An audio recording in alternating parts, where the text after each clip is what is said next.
I'm going to be real with you about something that happened to me. Honestly, I still don't think I was wrong. I'm Cassidy, I'm 29, and this whole thing started when I found out I couldn't have kids. Not going to get into all the details, but let's just say I made some choices before I met my husband, Lenny, that came back to bite me. The doctor told me straight up, no babies ever. And you know what? That changed everything for me. Like, what's the point of all that intimacy stuff if you can't even make a family? I mean, that's literally what it's for, right?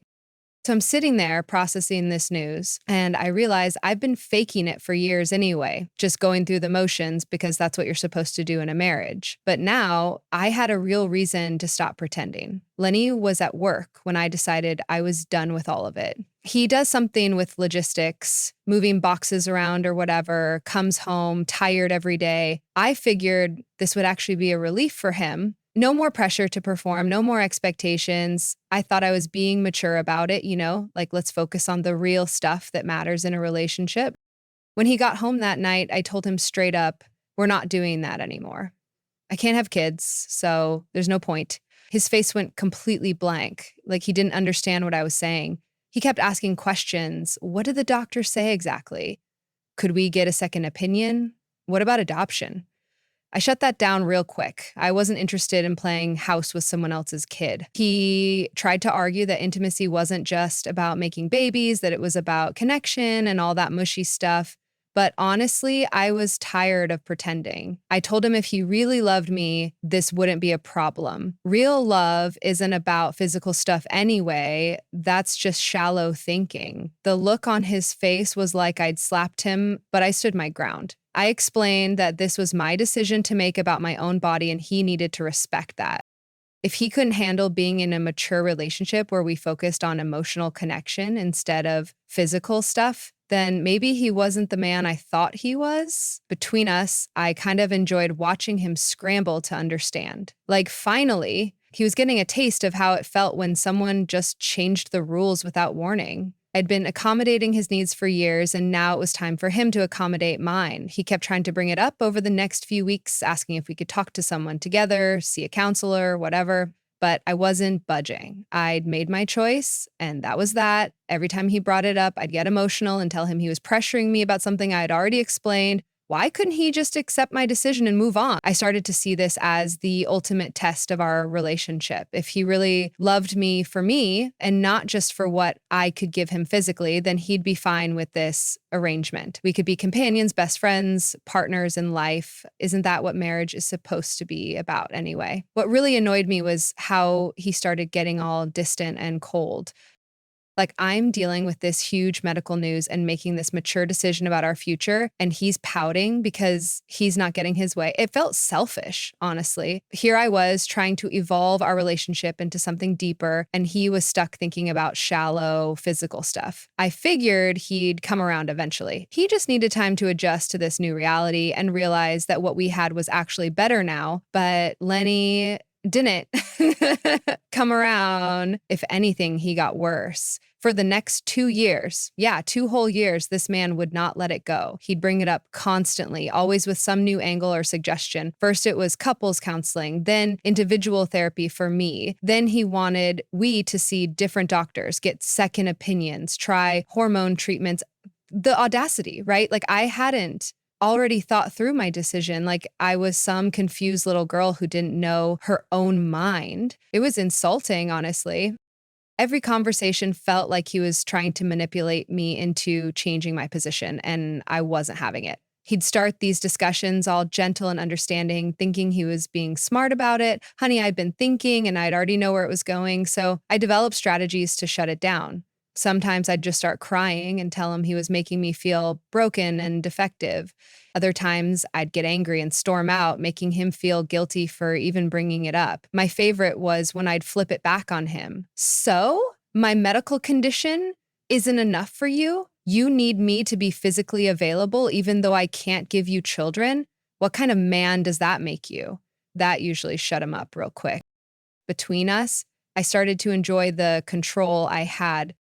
For once in our relationship, I was the one setting the boundaries. I was the one who got to say no and have it actually stick. Do you know how rare that is for women? Usually we're expected to just go along with whatever. But this time I had medical backing for my decision. But then he started changing in ways that really ticked me off. He'd come home from work and barely talk to me. He'd make his own dinner, watch TV by himself, go to bed early. When I try to cuddle or be affectionate in other ways, he'd stiffen up and pull away. It was like he was punishing me for having boundaries. I confronted him about it multiple times. Why are you being so cold to me? I'm still your wife. I still love you. But he'd just shrug and say he was tired from work. Total BS. He was clearly trying to make me feel guilty for my medical situation, which was cruel, if you ask me. The worst part was how he stopped trying to do nice things for me. No more surprise takeout from my favorite place, no more little gifts, no more planning weekend activities.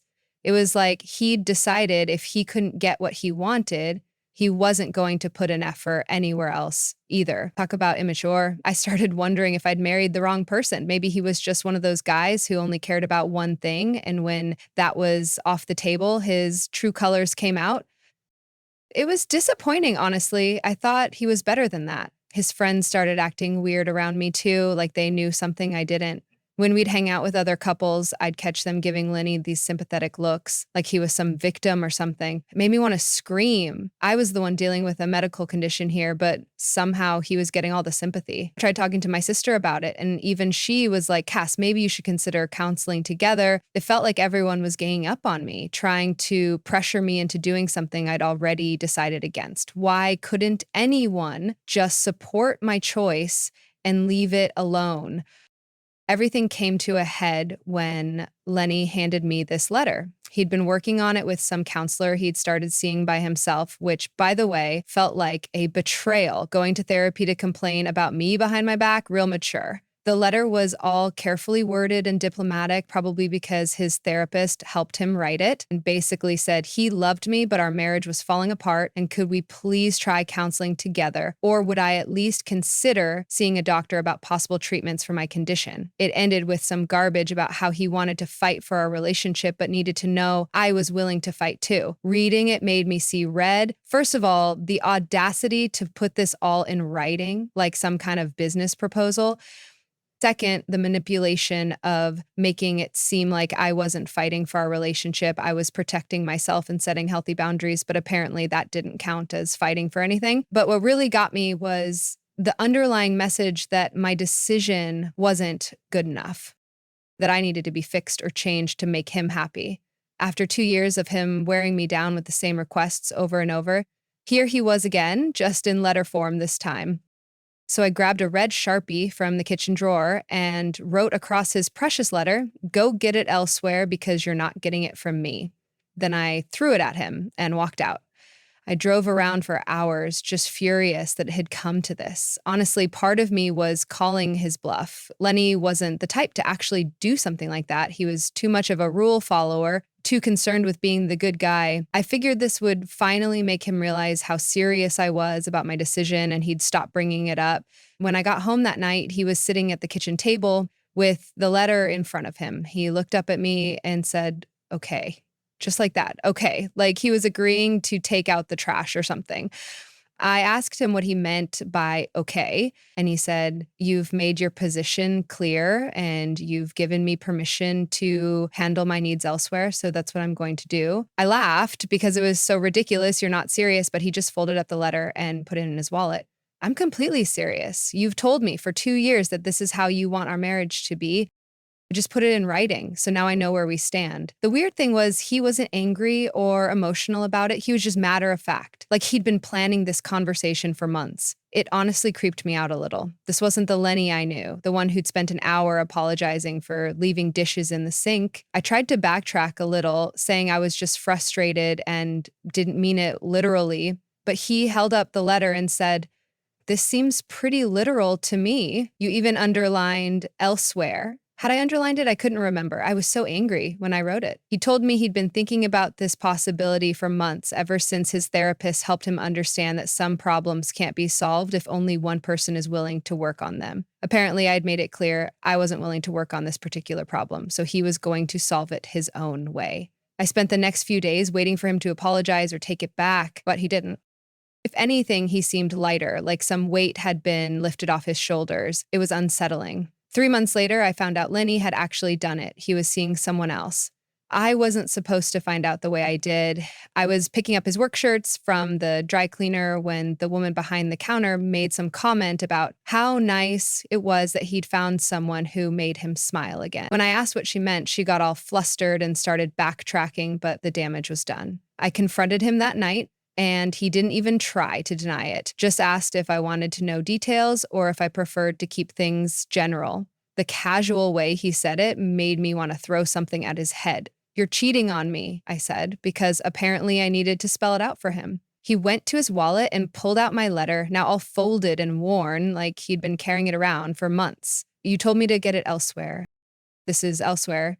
"That's not what I meant." "Then what did you mean?" "Because I asked you to clarify that night, and you said it seemed pretty literal to you too." I started crying, not even on purpose, just from pure frustration. I meant you should stop bothering me about it, not actually go sleep with other people. He just stared at me like I was speaking a foreign language. "So you wanted me to be celibate for the rest of my life and never bring it up again?" When he put it like that, it sounded bad, but that wasn't the point. The point was that he was supposed to choose me over everything else. That's what marriage means. I demanded that he end it immediately and promised we could try counseling together. Finally, right? I was willing to compromise. But then he asked the most infuriating question.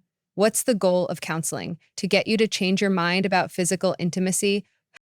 Told him counseling was about communication and working through problems, not about me changing my fundamental position on something medical. "So, counseling to help us both accept a sexless marriage, if that's what it takes?" "Yes." He was quiet for a long time, just looking at me. Then he said, "I don't think I can do that, Cass. I don't think I want to."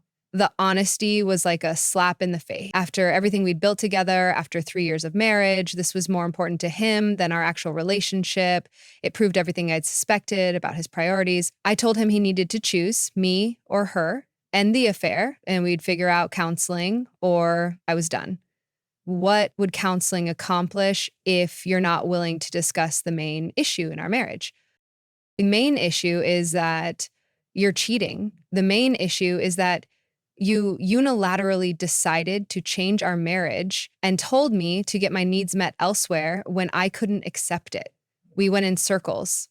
He wouldn't agree to end things with her unless I could promise that counseling might actually lead to changes in our relationship, but I couldn't promise that because I'd already made my decision about physical intimacy and it wasn't changing.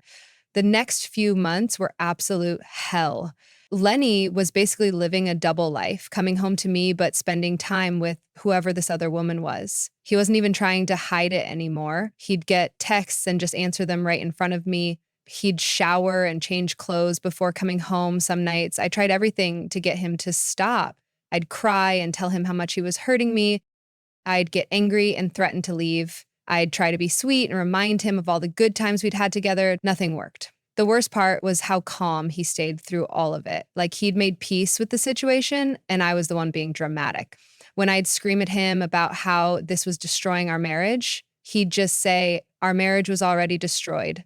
This is just me refusing to be miserable while we figure out what comes next." What comes next? I couldn't believe he was already thinking about ending things. I started trying to control when he came and went, asking where he was going, when he'd be back, who he was with, but he'd just say elsewhere and leave anyway. It was like my own words were being used as a weapon against me. Our friends started picking sides, and I was shocked by how many of them sided with him. Apparently, he'd been more open about our situation than I realized. People knew about my decision and about the letter I'd written. They saw him as the victim, which was completely backwards, if you ask me. My sister actually told me I should let him go because I was torturing both of us. Torturing him. I was the one being cheated on. I was the one whose husband was running around with some other woman while I sat at home trying to hold our marriage together. But the absolute worst was when I found out who she was. some woman from his gym apparently. Divorced, no kids, works in customer service or something equally basic. Everything I wasn't, available, uncomplicated, willing to give him whatever he wanted without any difficult conversations or medical issues. When I confronted him about her, he said something that still makes me angry. She doesn't make me feel broken for having normal needs. Normal needs, like what I was dealing with, wasn't real or valid. Like my medical condition was just an excuse I was making up to avoid giving him what he wanted. I started watching her social media, trying to figure out what was so special about her. She wasn't even prettier than me, just younger and clearly more desperate, the kind of woman who'd settle for being someone's side piece just to have a man around. But seeing them together in her posts, because apparently she had no shame about flaunting their relationship, made me realize Lenny was different with her. He looked relaxed, happy, even like the weight of our marriage problems had just disappeared. That's when I knew I was losing him for real, and I had to do something drastic to get his attention back. I gave Lenny an ultimatum. Choose me or choose her, but this halfway situation had to end. I was willing to try counseling if he'd just stop seeing this other woman and commit to working on our marriage. His response, what's the point of counseling if you've already decided physical intimacy is off the table forever? I tried to explain that counseling could help us find other ways to connect, other ways to be intimate that didn't involve what I couldn't give him anymore, but he just shook his head like I wasn't getting it. Cass, I want to learn how to be okay with being celibate for the rest of my life. I want to be with someone who actually wants me. That stung. I did want him, just not in that specific way. But apparently that wasn't enough anymore. He filed for divorce 3 weeks later. I couldn't believe it. After everything we'd been through, after all the years we'd built together, he was throwing it all away for some random woman he'd known for a few months. It proved everything I'd always suspected about men. They're only interested in one thing, and when you take that away, they have no loyalty at all. The divorce was nasty. He had documentation of everything, my letter, records of all his attempts to get me to try counseling, even notes from his individual therapy about how our marriage problems were affecting his mental health. He made it look like I was the unreasonable one, like I'd been withholding affection to punish him or something. My own family started questioning my side of the story when they found out about the letter. My mom actually asked me what I expected him to do if I wasn't willing to be a wife to him in all the ways that mattered. Even she was taking his side. I lost most of our mutual friends. They all acted like Lenny was some saint who'd tried everything to save our marriage, while I was the stubborn one who wouldn't compromise. Never mind that I was dealing with a medical condition. Never mind that I was the one who got cheated on. The final insult was when I found out through Facebook that he'd moved in with her. Not only moved in, but they looked genuinely happy together. She posted pictures of them doing normal couple stuff, grocery shopping, watching movies, going out to dinner, all the things Lenny and I used to do before everything fell apart. What really got me was seeing how relaxed and confident he looked in those pictures, like he'd become a completely different person, someone I barely recognized. The man I'd been married to for 3 years was quiet and tired all the time. This version of him was laughing and social and seemed to actually enjoy life. I'm living alone in our old apartment now, and honestly, I'm done trying to make everyone understand my side. Lenny chose immediate physical gratification over building something deeper with me. Our friends chose to support the cheater over the wife who was dealing with a medical issue. My family chose to blame me instead of supporting me through a difficult time. Fine, I don't need any of them. I made a reasonable decision based on my medical reality, and I'm not apologizing for having boundaries. If Lenny was too shallow to appreciate what we could have had together, that's his loss. If this new woman makes him happy by giving him everything he wants without any challenges or depth, good for them. I hope they're very happy in their superficial little relationship. I'm sure it'll last forever since it's built on such solid ground as she gives me what I want when I want it. Real, mature foundation for a life partnership. As for me, I'm focusing on myself now. I don't need someone who can't handle a real relationship with real challenges. I'm better off alone than with someone who'd throw away years of history the moment things got complicated. Everyone else can think whatever they want. I know what really happened, and I know I did nothing wrong.